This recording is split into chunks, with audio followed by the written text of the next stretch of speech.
black day in July. Motor City madness has touched the countryside, and through the smoke and cinders you can hear it far and wide. The doors are quickly bolted and the children locked inside. Black day in July, a black day in July. In the streets of Motor City there's a deathly silent sound, and the body of a dead youth lies stretched upon the ground. Upon the filthy pavements no reason can be found. Black day in July, black day in July. In the streets of Motor City there's a deathly silent sound, and the body of a dead youth lies stretched upon the ground. Upon the filthy pavements no reason can be found. Nobody knows what happened, but I think you can talk about it in terms that make some sense. The first fact is that once the demands for civil liberties for Negroes in the South began to take effect, began to show some results, the Negro community moved from issues of liberty towards issues of equality. But for Negroes, equality meant two things, not just one. It meant more than simply equal opportunities for jobs, something comparable to the general standard of living, equal schools, equal rights to move around in the world. It also meant the demand for equal self-esteem, for an equal sense of your own worth and value, for the fact that black was just as beautiful in white America as anything else.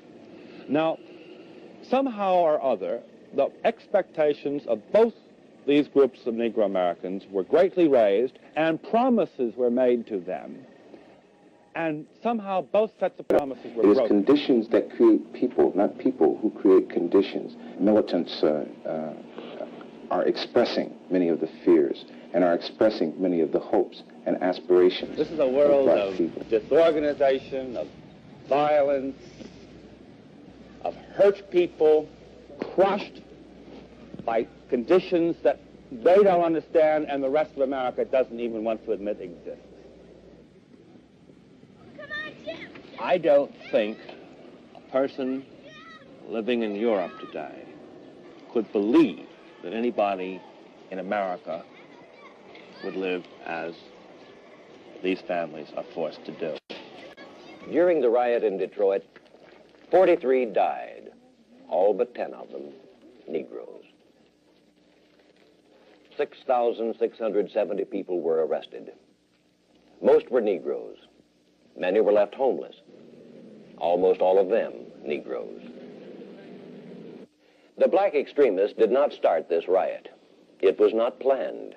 It exploded because the black people were angry and frustrated. The violence we saw was white.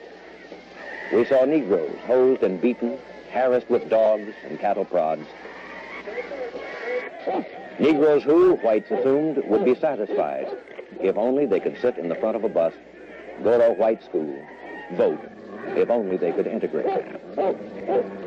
Keep falling out of reach. The riots had a major effect on the civil rights movement, especially for the black citizens of Detroit. There was more recognition for the blacks and more equality economically. More housing was offered and positions of authority were given to some black citizens, giving them more of a voice in society. It is arguable whether or not black militancy was necessary during the civil rights movement, but it is definitely a circumstance that begs the question, what if it hadn't happened? Of course, those 7,000 people wouldn't have been arrested, those 43 people wouldn't have died, and those 1,189 people wouldn't have been injured. Maybe. But the white leaders would not have gotten the point. The civil rights movement was a war, and no war can be fought without casualties. And you read your morning paper, and you sip your cup of tea, and you wonder just in passing, is it him or is it me?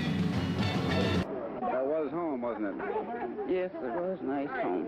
Everybody got out okay, though? Yes, they did. But there's no home now. No, it's not home. It's been pretty helpless last night. No fire department. Yes, that's right. We tried to get them in this block, but we couldn't get them, so everybody just pitched in and saved what they could. Are you angry at anybody for all this? No. I'm a Christian, and I just pray for everybody for things that they do wrong. July 1967 was not just a riot or just a breakdown of law and order, as the media still call it. It was a righteous rising up against the police occupation army and against the injustice of white power governing a city becoming majority black. In other words, it was a rebellion, as most Detroit blacks called it at the time.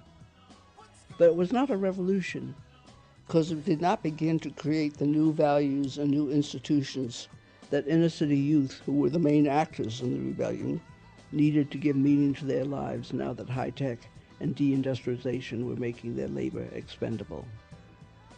This is not just a question of semantics. It's only by being clear that July 1967 and the other urban uprisings of the 60s were rebellions and not riots or revolutions that we can appreciate what they did and what they did not achieve. Because the urban rebellions were on such a huge scale, the establishment was forced to admit blacks to high positions in all kinds of institutions. This struck an important blow against racism, but it did not provide an answer to the chaos spreading in our inner cities. A black day in July,